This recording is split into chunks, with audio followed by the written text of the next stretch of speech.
Saleté de poste. Allez, tu vas marcher, oui.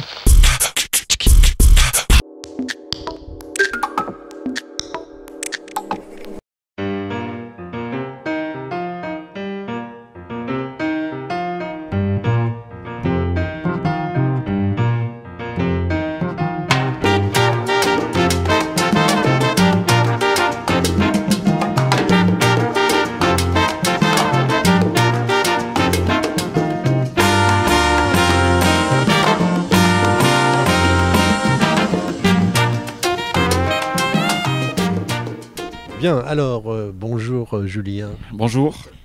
On va essayer de faire un truc un peu difficile, c'est-à-dire résumer 3 ans de boulot du GEM. Le GEM étant... Alors le GEM, c'est un groupe d'entraide mutuelle, donc avec la particularité pour le nôtre d'être un groupe d'entraide mutuelle où nous accueillons des personnes porteuses de TSA, donc de troubles du spectre de l'autisme. D'accord, Voilà. Très bien. On commence en effet à beaucoup parler de cette affaire, on y reviendra sans doute. Mais alors, je disais 3 ans parce que c'est un anniversaire aujourd'hui. Voilà, 3 ans que vous existez. Et pourquoi cette durée a-t-elle une certaine importance ? Bien, elle a une importance parce que l'ARS, donc, qui finance ce projet, a une échéance de 3 ans. Elle finance pendant 3 ans avec l'obligation de créer, que les adhérents créent leur association au sein de ce GEM, donc association d'adhérents. Et au bout des 3 ans, donc on fait le bilan de ces 3 ans pour voir voilà, si ça fonctionne, si l'association a été créée, s'il y a de la fréquentation et donc si on peut continuer voilà, à remettre un contrat en route, quoi. D'accord, ça, on va peut-être pas parler d'autonomie, mais en tout cas d'autoconstruction. C'est assez intéressant, ça, socialement parlant. Donc on laisse aux gens une certaine indépendance, c'est ça ? Exactement, vraiment l'idée principale, c'est que voilà, ce groupe ce collectif, ce groupe de personnes s'associe, crée donc cette association et ensemble définissent et mènent des projets au quotidien. Donc des projets multiples et variés parce que voilà, on est à vocation sociale. Donc l'idée, c'est vraiment le lien entre les personnes et de retrouver vraiment un équilibre dans sa vie personnelle et sociale. Mais ensuite de pouvoir voilà, mener des différents projets, que ce soit partir en séjour, mais aussi créer un événement sur le territoire ou s'associer à d'autres événements. Là, on est partenaire d'un festival qui s'appelle le festival La Claque, qui nous ont demandé de participer cette année à l'organisation. Donc tous les samedis et mercredis, une fois toutes les 2 semaines, nous participons à des ateliers déco où voilà, nous allons aider le collectif La Claque pour voilà, créer ce festival qui aura lieu au mois de juin. C'est un festival de musique ? Alors musique, théâtre, voilà, il y a tous les arts sont un petit peu représentés. Et donc là, l'idée, c'est vraiment de suivre la création de ce festival du début jusqu'à la fin sur une année, quoi. Vous avez parlé de séjour aussi, c'est un truc qui marche pas mal ? Alors voilà, tous les ans, on part en séjour. Alors la particularité, c'est que pour partir en séjour, donc ce qu'il faut savoir quand même dans le fonctionnement du GEM, c'est que les budgets sont des budgets très, très petits, quoi. Donc eh bien, tout ce qui est attrait au loisir, donc tout ce qui est sortie, je sais pas, une sortie bowling ou une sortie en séjour, le GEM prend en charge la moitié du coût de cette sortie ou de ce séjour pour l'adhérent. Donc du coup, cette moitié qui est prise en charge par le GEM, il faut sortir l'argent de quelque part. Donc on est obligé de mener des actions toute l'année au quotidien pour autofinancer ces projets qui ont un lien avec le loisir et tout ce qui est sortie. D'accord. Pour en terminer avec cet éventail d'activités, vous êtes plutôt demandeur en général, c'est-à-dire c'est vous qui cherchez les trucs ou bien vous recevez des offres ici ? Alors, pour ce qui est des partenaires extérieurs, on reçoit beaucoup d'offres. On est obligé vraiment même de faire le tri et de refuser certains projets pour pouvoir permettre aux jeunes de mener déjà les projets qu'ils ont au quotidien à bien. C'est-à-dire que voilà, on ne se lance pas sur 10 000 projets si on ne peut pas aller au bout de ces projets. Donc on en refuse certains, ils choisissent parce que l'idée, c'est vraiment qu'ils fassent leur choix. Et puis pour ce qui est les activités internes, dans un premier temps, on a été, nous, animateurs, encadrants, obligés. On était dans la proposition. Et puis là, depuis maintenant 1 an et demi, ils sont vraiment dans la proposition et c'est eux-mêmes qui font les programmes d'activités pour la semaine et qui proposent des activités. Alors, soit des activités de groupe, voilà, ou avec des intervenants extérieurs, mais aussi parfois, il est possible de proposer une activité qu'ils vont eux-mêmes mener auprès de leurs camarades. Voilà. D'accord, on peut avoir une idée de ça. Les intervenants, par exemple, qui sont que vous demandez.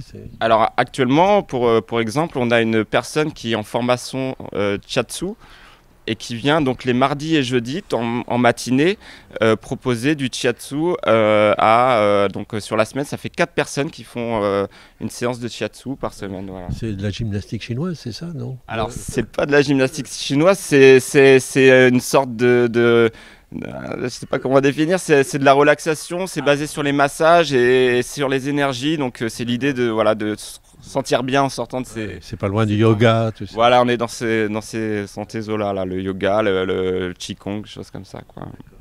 Et du point de vue alors ça c'est des activités, disons, corporelles, de bien-être. Et du point de vue, si je peux dire, intellectuel, il y a des trucs? Donc le secteur d'activité artistique est assez développé parce qu'on a des jeunes qui ont des choses à dire, des choses à exprimer.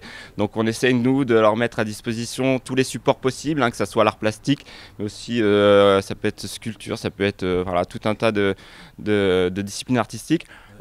Pour vraiment pouvoir s'exprimer par l'art. Donc ça peut être le théâtre, ça peut être la musique. On a vraiment développé pas mal et on a pour projet d'ailleurs de mettre en place un spectacle qu'on a appelé un spectacle d'art visuel parce que justement ça va rassembler différents domaines artistiques, donc le théâtre, la musique et puis l'art visuel, la vidéo, choses comme ça. Et toutes ces choses sont appuyées en bonne partie sur les propres capacités des gens concernés, là. L'idée, c'est vraiment de s'appuyer, de mettre en avant leurs compétences assez incroyables, parce que ils ont vraiment certains un domaine de prédilection qu'ils peuvent mettre au service des autres, mais aussi d'expérimenter d'autres domaines. On parle souvent dans l'autisme de centres d'intérêt restreints. Nous, on constate depuis 3 ans ici qu'ils ont certains des centres d'intérêt restreints que s'ils n'expérimentent rien d'autre à côté. Et qu'à partir du moment où on leur permet et qu'on les met dans les bonnes conditions, dans le bon contexte, qu'on leur permet d'expérimenter d'autres domaines d'expression ou autres, ils peuvent développer d'autres capacités dans différents domaines. Et puis ne serait-ce que l'existence publique du truc, c'est déjà aussi quelque chose qui permet de dépasser un petit peu le hobby personnel. C'est ça, oui. Donc l'idée c'est quand même qu'ils puissent chacun s'apporter mutuellement. C'est un groupe d'entraide mutuelle. Donc nous, on a un rôle à jouer dans la coordination des temps où quand on a une information sur telle ou telle personne et son envie de mettre à profit une compétence qu'elle vient de développer, qu'elle a envie de la partager, on essaye d'aligner les planètes et de permettre que les gens se rencontrent et qu'ils puissent échanger sur ce terrain-là. D'accord, très bien. Alors donc, si j'ai bien compris, l'ARS, après ces 3 ans d'essai ou de vérification, va vous habiliter, c'est ça Là, normalement, elle signe un contrat pour 3 années supplémentaires et il y a un bilan de fait au bout de ces 3 prochaines années. Et voilà, c'est quelque chose qui s'évalue en permanence. Tous les ans, on fait des rapports d'activité, des bilans qui sont rendus à l'ARS et qui sont évalués par l'ARS pour voir si vraiment... parce qu'il y a quand même, on dépend d'un cahier des charges qui est mis en place par l'ARS et donc il faut y répondre à ce cahier des charges et aux objectifs qui sont fixés par ce cahier des charges. Donc il y a des objectifs pour les animateurs, il y a des objectifs pour les adhérents, il y a des objectifs pour le parrain et car on a normalement une association qui parraine le GEM et des objectifs pour le gestionnaire administratif qui lui fait la gestion globale du budget et des salaires et des charges indirectes et directes. Vos usagers ont droit à la parole, je veux dire du point de vue administratif aussi, ils ont je sais pas, un droit de vote ou je sais pas comment ça s'appelle. Alors oui, donc nous, on a choisi donc là, aujourd'hui, je travaille avec une collègue qui s'appelle Bérénice et qui est là depuis le mois de septembre. Avant elle, il y avait Nathalie, qui a commencé le projet avec moi depuis le départ. On avait fait le choix avec Nathalie dès le départ de les inclure dans tout ce qui était administratif, tout ce qui était gestion du GEM au quotidien. Donc la compta, par exemple, on avait un jeune qui est un BTS gestion compta, donc on a sollicité ses compétences. En plus, ce qui nous a un petit peu aidé parce qu'on n'était vraiment pas calé en gestion compta.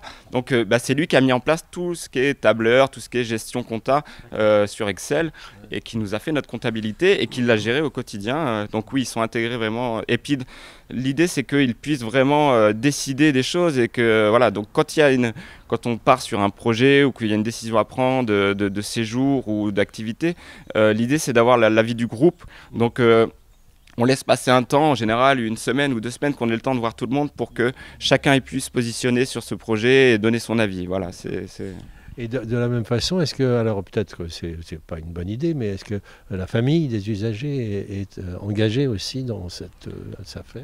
Alors elle est engagée depuis le départ par l'association de familles Asper 24 qui a monté le projet du GEM. Donc voilà, donc les familles ont créé ce projet pour permettre aux jeunes adultes, parce que c'est donc une structure qui accueille des personnes adultes, pour permettre à ces jeunes d'avoir un lieu à eux, sans les parents justement, et de pouvoir se désengager un peu de la famille. Et voilà, c'est ça.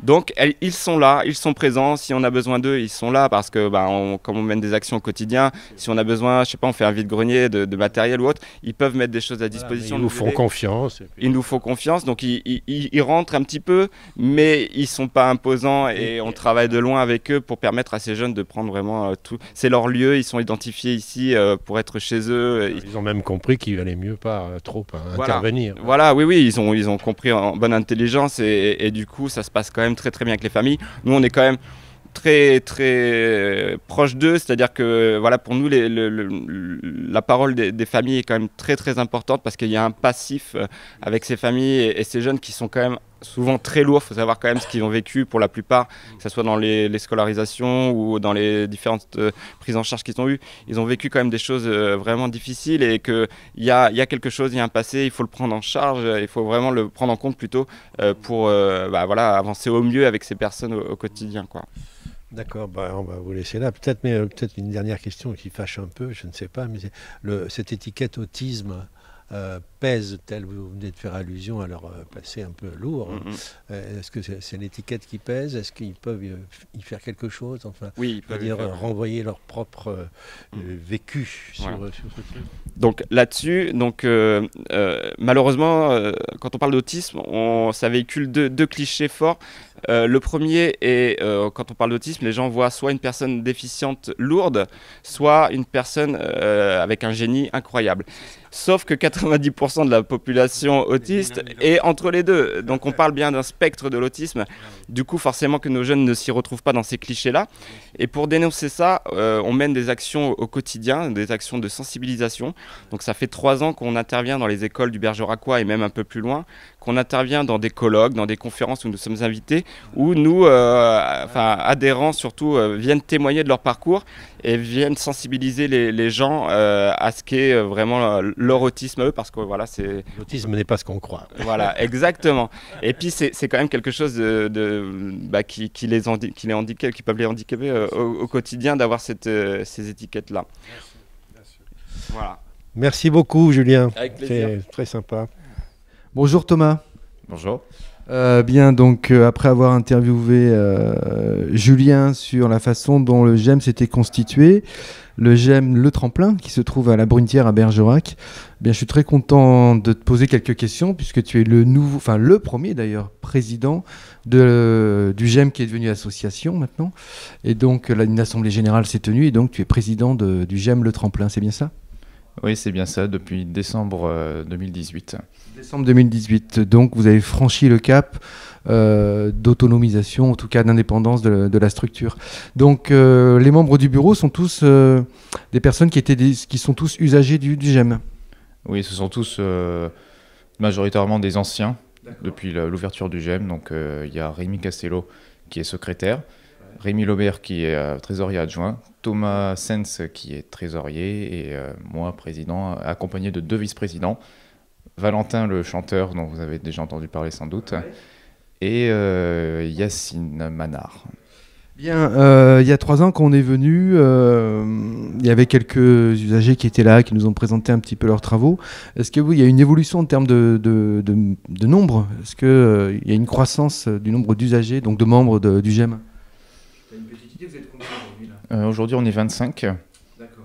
Et le dernier en date qui est venu au GEM, c'est Bradley, qui est arrivé vers septembre-octobre.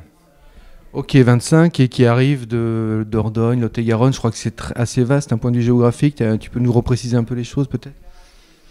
Eh ben, majoritairement, c'est très proche d'ici, mais après, il y en a quelques-uns qui passent leur diplôme à l'université de Bordeaux, et qui viennent d'Agen. Donc, eux, généralement, ils viennent que très rarement. Bien. Toi, tu es arrivé au GEM à quel moment? Dès son ouverture. J'étais à l'association Asper 24, qui a enclenché ce projet GEM, qui était majoritairement donc pour les jeunes, pas adultes, qui ont le syndrome d'Asperger ou une forme d'autisme. Et donc c'était pour les adultes. Ok, Asper 24, toi, tu étais membre via ta famille, ou comment tu t'es retrouvé adhérent d'Asper 24? Comment ça s'est passé pour toi? C'est ma mère qui était en contact avec Cathy Powell, qui était l'ancienne présidente d'Asper 24, et qui m'a poussé, on va dire, vers cette association. Ouais. Donc le passage au GEM par rapport à Asper 24, c'est un lieu qui est un peu plus, entre guillemets, libre, enfin, où vous êtes entre vous, sans que les familles soient trop présentes. C'est ce qu'on pourrait le définir comme ça? Oui, généralement, Asper 24, c'était des petites réunions dans un café. Ouais. On était entre jeunes et les parents étaient entre eux. Donc il y avait un dialogue, on se rencontrait et on parlait, et, voilà, c'était convivial. Ok, alors tout à l'heure, Julien nous a dit un acronyme, un TSA. TSA, est-ce que toi tu te reconnais dans ce truc-là, ou est-ce que c'est un acronyme qui veut pas dire grand-chose, parce que c'est quand même très large? Pour moi, c'est très particulier en fait, parce que j'ai toujours été dans des écoles, on va dire, ordinaires. Ouais. Et j'ai dû tout le temps m'adapter avec mon environnement, avec les jeunes qui m'entouraient. Ouais. Donc, en plus, les cours, pour moi, c'était pas le plus fatigant, c'était le fait d'être avec les autres qui était vraiment le plus difficile. Ouais. Et je me catégorise pas en tant que TSA. Ouais. Pour moi, c'est pas ce qui me décrit. Ouais. Moi, j'ai des années d'expérience dans le monde ordinaire, et je pense que c'est ça qui m'a forgé. Donc moi, c'est encore un peu particulier. Ok, mais alors du coup, puisqu'on parle des diverses institutions, bon, je t'ai eu comme élève, hein, je suis prof toujours au lycée, tu étais au lycée Manne de Biran l'année dernière. Est-ce que tu as fait toute ta scolarité, entre guillemets, dans des établissements ordinaires? Tu viens de dire que ça t'avais construit un peu de façon un peu différente par rapport aux autres, mais je veux dire, quand on est en collège ou en lycée et qu'on se retrouve confronté à des difficultés d'environnement, la pénibilité d'être avec les autres, selon toi, qu'est-ce qui manque aujourd'hui à l'institution scolaire pour la prise en compte de ça? Qu'est-ce que tu aurais voulu, toi? Ce que j'aurais voulu, c'est pas de la pitié, pas vraiment une reconnaissance, mais ce qui est difficile pour nous, c'est que c'est une différence qui est invisible.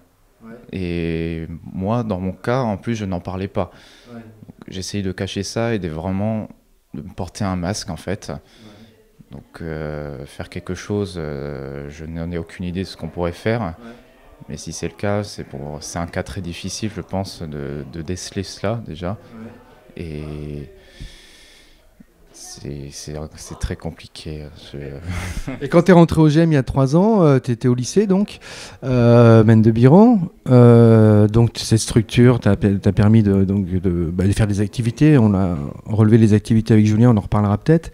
Mais est-ce que du coup, tu disais, je me cachais, je mettais un masque. Est-ce que d'autres élèves du lycée sont peut-être entre guillemets peuvent être entre guillemets comment on va dire catalogués ou troublés?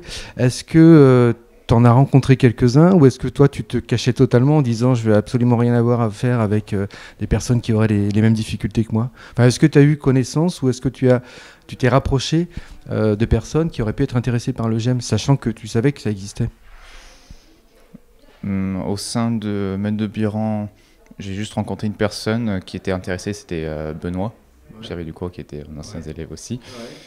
Et Bradley qui est arrivé mi-octobre, comme j'ai dit le dernier, qui était un camarade de classe en 4e et 3e qui lui aussi était assez martyrisé par la classe. Donc, oui, j'en ai rencontré au moins 2. Et je suis attiré, je me sens attiré en fait par ces sortes de personnes qui est assez particulière. À Mendebiran, j'avais rencontré aussi d'autres personnes qui n'avaient pas un trouble psychologique ou quoi, mais qui étaient vraiment mal dans leur peau en fait. D'accord. Et du coup, tu leur parlais du GEM ou pas? Même si c'était pas forcément une structure dans laquelle ils pouvaient se retrouver, mais tu leur causais de l'association, enfin qu'il n'était pas encore une asso? Je leur mettais au courant qu'il y avait des institutions qui pourraient les aider. Et voilà, histoire de leur donner de l'espoir. Ouais, d'accord. Des GEM comme le Tremplin, Dordogne, il me semble qu'il n'y en a pas énormément. Est-ce que c'est le seul GEM, entre guillemets, TSA en Dordogne, ou est-ce qu'il y en a d'autres? Il y en a un qui va ouvrir très, très prochainement, qui même, je pense, déjà ouvert, c'est le GEM de Périgueux. Et d'autres dans les environs, non. D'accord. Est-ce que, par exemple, ça pourrait être une idée de faire connaître ces structures qui sont... nous, on découvre, on a découvert ça il y a 3 ans, mais je pense qu'il y a beaucoup de parents et de jeunes adultes qui ne sont pas du tout au courant de l'existence. Est-ce que tu penses, outre les conférences, je crois qu'il y a des interventions en milieu scolaire, mais une plus grande visibilité au sein de l'institution scolaire, qui est quand même le lieu où des jeunes qui ne savent pas où aller pourraient trouver des informations. Tu penses que cette possibilité d'intervention ou d'information devrait être un peu plus poussée? Est-ce que toi, Oui, c'est très important d'en parler, en plus les jeunes d'aujourd'hui, ils sont forgés par l'école, ils se forment, ils rencontrent des gens, et ils apprennent. C'est là que je pense où leurs années sont les plus importantes de leur vie, et les mettre au moins au courant de ce genre d'institution, ou même de parler de notre expérience personnelle, qui pourrait les aider à y penser et peut-être même à réagir un peu plus tard. Alors on va revenir très rapidement, enfin pas rapidement, mais on va changer un peu de sujet, à l'intérieur du fonctionnement. La prise de parole et de participation et de régulation et de prise de décision, c'est pas toujours... Enfin, c'est compliqué dans toutes les associations, mais est-ce que cet apprentissage de la, entre guillemets, vie associative, c'est simple quand vous êtes réunis en bureau pour prendre des décisions? Oui, c'est très convivial ici, c'est beaucoup moins structuré, on va dire, que dans certaines grosses associations.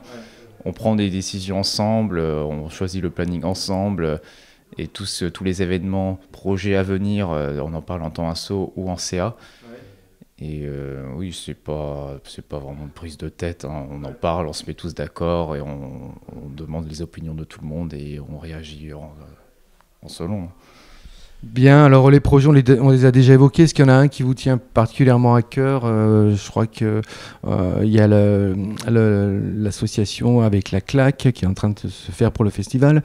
Mais est-ce qu'il y a un projet qui a été décidé par le bureau parce que c'est pas toujours évident de faire des choix par rapport à différents projets qui ne sont pas toujours réalisables. Est-ce qu'il y a quelque chose qui vous tient particulièrement à cœur pour ce qui va venir?